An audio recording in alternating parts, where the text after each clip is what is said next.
बड़प्पन के चक्कर में तो सारे बर्बाद हो गए, पूरा समाज बड़प्पन के चक्कर में बर्बाद हो गया। जब सामने दुश्मन बराबर टक्कर पर है तो आप बराबर की लड़ाई लड़िए ना। इतनी बड़ी हिम्मत की सीजीआई के आगे जहाँ बोलने की हिम्मत नहीं होनी चाहिए, वहाँ आप जूता फेंक रहे हो, तो इसके पीछे तो जातिवादी हो। क्यों नहीं एक्शन ले रहे? बड़प्पन दिखाया, बड़प्पन, वो कभी बड़प्पन नहीं दिखाएंगे। तुम क्यों बड़प्पन का चोला लेकर घूमते हो? तुम्हें क्या शौक चढ़ रहा है हर बार शरीफ बनने का? बड़प्पन सामने वाले की लैंग्वेज में आंसर करो ना। एक्शन इसलिए भी लेना चाहिए ताकि आने वाले टाइम पर वो जूता तो छोड़ो, कोर्ट रूम में घुसने से पहले भी 100 बार सोचे कि हम कहाँ घुस रहे हैं। और अगर सीजीआई ये वाला एक्शन ले लेते हैं, उसके बाद ये होगा कि अगर कोई दूसरा दलित, वर्ड बोलना अच्छा तो नहीं लगता लेकिन बोलना पड़ रहा है, कि दलित सीजीआई आए तो उससे लोग खौफ खाएं कि भैया ठीक है, जातिवाद है, मन में रखो। अगर सामने शो करने की कोशिश की तो वही हाल होगा जो पीछे वाले के साथ हुआ। अगर सीजीआई जिसके पास इतनी अपार पावर होती है, अगर उनके साथ ये चीजें होंगी तो फिर आम लोग तो कहाँ ही जाएंगे, पहला पॉइंट। दूसरा पॉइंट कि सीजीआई अपने आप में एक बहुत बड़ी पावर है।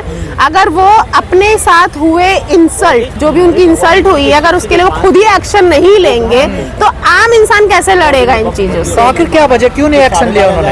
अब ये तो समझ से बाहर है, ये तो वही जाने कि ऐसा उन्होंने क्यों नहीं किया, बल्कि लेना चाहिए था।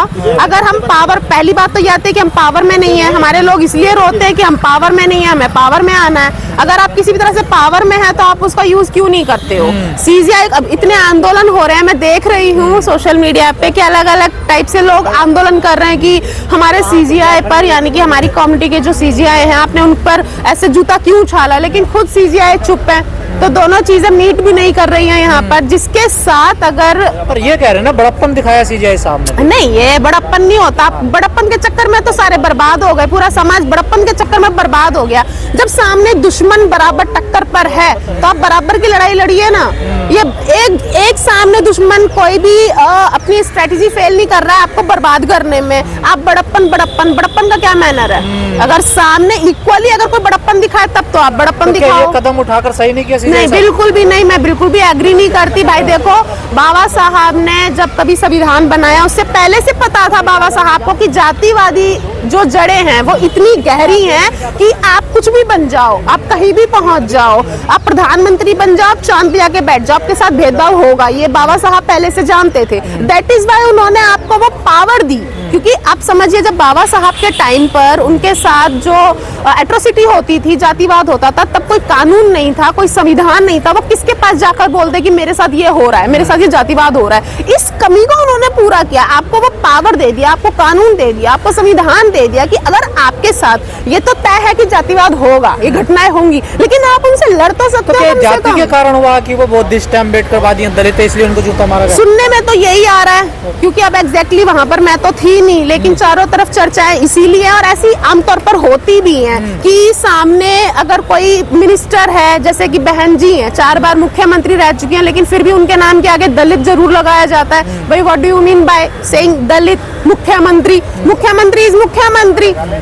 आप दलित, आप ब्राह्मण तो नहीं बोलते हो, ब्राह्मण प्रधानमंत्री, ब्राह्मण सांसद, ब्राह्मण फलाना, तो दलित वर्ड क्यों यूज करते हो? तो दैट इज वाई ये क्लियर होता है कि अगर सीजीआई किसी पिछड़ी जाति से हैं तो दैट इज वाई हो सकता है, वरना इतनी बड़ी हिम्मत की सीजीआई के आगे जहां बोलने की हिम्मत नहीं होनी चाहिए, वहां आप जूता फेंक रहे हो, तो इसके पीछे तो जातिवादी होगा। ये भी कहा जा रहा सनातन का अपमान किया है सीजीआई साहब ने। देखिए, अरे ये तो इन लोगों का प्रॉब्लम है, क्योंकि इन लोगों के पास और कुछ तो है नहीं। आपको मैं एक एग्जांपल बताती हूँ कि बहन जी ने एक आवाज दी और लाखों की संख्या में लखनऊ भर गया।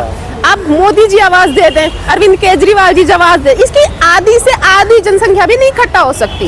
ये बिल्कुल है। दूसरी बात, प्लस पॉइंट ये है कि इतनी बड़ी आबादी लखनऊ में इकट्ठी हुई पर एक भी वारदात नहीं हुई, कोई भगदड़ नहीं हुई, कुछ भी ऐसी अनहोनी सुनने को नहीं मिली। लेकिन जहाँ थोड़े से लोग इकट्ठा होते हैं किसी दूसरी पार्टी में, कुछ ना कुछ सुनने को आपको मिलता है। निकालते हैं। हाँ, कुछ भी होता है, कुछ भी हो जाता है कि इन लोगों के साथ ये हो गया, भगदड़ मच गई। अभी पीछे भी देखा था कहीं, शायद पुलिस भी नहीं रैली में देखी है, कुछ भी नहीं। मतलब यहाँ पर एक्चुअली अनुशासन दिखा, यहाँ पर एक्चुअली अनुशासन दिखा, तो ये उनके अंदर कमी है, ये वो विरोधी पार्टी भी जानती है। तो आप कहना चाह रहे हैं सीजीआई साहब अनुशासन में रहते हैं? नहीं, मैं ये नहीं कह रही हूँ, मैं ये कह रही हूँ, आपने सनातन वाली बात कही कि सनातन का अपमान वाली बात जो बोलते हैं, ये ऐसा कुछ नहीं है। ये विरोधी पार्टियों के पास हमसे लड़ने के लिए हमसे जीतने के लिए इन सारी बातों के अलावा कुछ है ही नहीं। ठीक है, ये काम की बातें कर नहीं सकते, काम ये कर नहीं सकते, लोगों का भला ये कर नहीं सकते, देश में इक्वालिटी ये ला नहीं सकते, इकोनॉमिक ये बढ़ा नहीं सकते, कुछ नहीं कर सकते, बस हिंदू मुसलमान कर सकते। सनातन का अपमान नहीं सहेंगे, ये जरूर बोल रहे हैं वो, देखिए बोलेंगे ना वो, इनके अलावा कुछ है ही नहीं उनके पास। सनातन हिंदू धर्म ये सब, इसके अलावा कुछ और है तो बता दीजिए। बहन जी के पास बहुत कुछ है, उन्होंने 1 घंटे की स्पीच दी, उन्होंने ये दिखा दिया, कहीं ना कहीं रैली तो थी लेकिन कहीं ना कहीं डायरेक्टली इनडायरेक्टली उन्होंने विरोधी हिंदू राष्ट्र बनाने की बात कर रहे हैं, कुछ नहीं है उनके पास। कर सकते हैं बिकॉज वो दिमाग से खेलना जानते हैं, इस चीज को समझिए। उनको पता है कि हमारे जनता क्या है, हमारी जनता पढ़ी लिखी नहीं है, हमारी जनता को आप बहका सकते हो धर्म के नाम पर, भगवान के नाम पर, और आप उन्हें मतलब बहका कर वोट हासिल कर सकते हो, तो वो कर रहे हैं। दलित समाज का अपमान हुआ है ये, नहीं वो तो होता ही है और रोज होता है, होता आया है और होगा। और वो भाई मेरी स्टेटमेंट तो थोड़ी सी डिफरेंट होती है, मैं तो कहती हूँ दलितों का अपमान ना दलितों की खुद की गलती से होता है। मैं तो ये भी कहूँगी, क्या गलती होती है? खुद की गलती ये होती है कि भाई जब आपके पास अगर कुछ नहीं है, आप बिल्कुल ही कुछ है ही नहीं लड़ने के लिए, तब तो समझ में आता है आप कुछ सहो। जब आपके पास पावर है तो आप क्यों नहीं लड़ते हो? अगर ज्यादा से ज्यादा आप मर जाओगे ना, अगर आप पावर के साथ जाति भी तो है ना उनके साथ, देखिए क्या पावर किस मतलब पावर में भले से रहे लेकिन जाति से तो दलित ही आते हैं ना। देखिए IPS अधिकारी ने सुसाइड कर लिया जाति से तंग होकर। हाँ, ये सब मैटर करता है लेकिन वहाँ मैटर नहीं करता। अगर आप लड़ने पर आ जाओ, अगर आप लड़ने पर आ जाओ ना, तो वहाँ पे जाति मैटर नहीं करती है, क्योंकि जाति उन लोगों के लिए मैटर करती है। आप लोगों पे लड़ना ही नहीं आ रहा, हमारे लोगों पे लड़ना ही नहीं आ रहा। IPS ने सुसाइड क्यों किया मैं नहीं जानती हूँ, क्या रीजन होंगे, लेकिन मैं इतना जरूर कह सकती हूँ रीजन तो उन्होंने दिया है ना। देखिए जातिगत मेरा शोषण कर रहे हैं अधिकारी। हाँ ठीक है, शोषण कर रहे थे, अब वो मर गए, उनकी जिंदगी गई, नौकरी तो वैसे भी चली गई, तो वो पहले ही क्यों ना नौकरी छोड़ के लड़ गए? लड़ जाते ना। मैं तो ये कह रही हूँ अगर ऐसी नौबत आ गई है किसी के भी साथ, मैं अपने पूरे समाज के साथ कह रही हूँ, महिलाएं हैं, पुरुष हैं, आप कितनी भी बड़ी जॉब पर हो, आप कुछ भी हो, आप मंत्री हो, प्रधानमंत्री हो, अगर कभी आपके साथ ऐसी नौबत आ जाए कि आपको मरना पड़े तो आप मरो मत, आप मार दो ना, मार के मर जाओ। मरना तो है ही ना, आपने मरना तो है ही। मैं आज अगर अपनी जिंदगी बचा लूं तो 20 साल बाद मरना है, मरना तो है ही। लेकिन हम CJ साहब की बात करें, जो हमलावर वकील है, वो ये कह रहा है मुझे परमात्मा का आदेश हुआ और मैंने जाकर मैं उन लोगों की बात करना पसंद नहीं करती, क्योंकि वो गोल गोल घुमाते हैं, वो लिटरली जनता को बेवकूफ समझते हैं, इसलिए वो कुछ भी बोलेंगे। मैं तो अपनी बात करूंगी। परमात्मा आदेश करेगा किसी को जाकर जूता मारो, तो तुम्हें कोई आदेश नहीं करता है क्या? CGI को बाबा साहब आदेश नहीं कर सकते कि ना मारो उसको,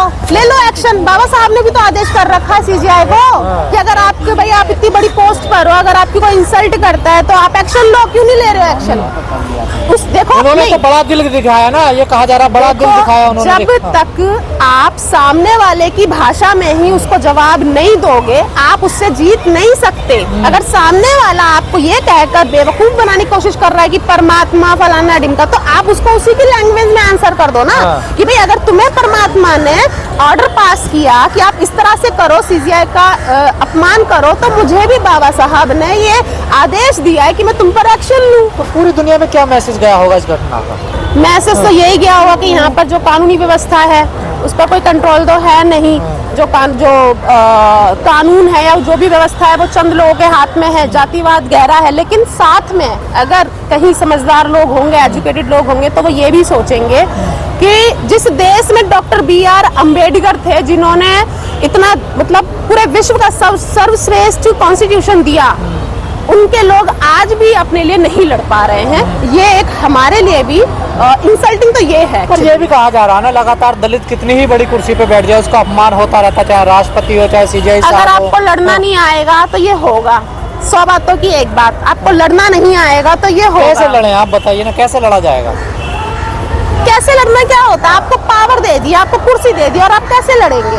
अब बताइए क्या कॉन्स्टिट्यूशन में एक ये मैंने फिल्मों में सुना है, रियल का तो मुझे नहीं मालूम, कि पुलिस वाले पर आप हाथ नहीं उठा सकते, आपके पर अलग से चार्जेस लग जाएंगे सिर्फ इसलिए कि आपने पुलिस की वर्दी को हाथ लगाया या आपने हाथ उठाने की कोशिश की। तो CGI है, उसके लिए कुछ नहीं लिखा है क्या?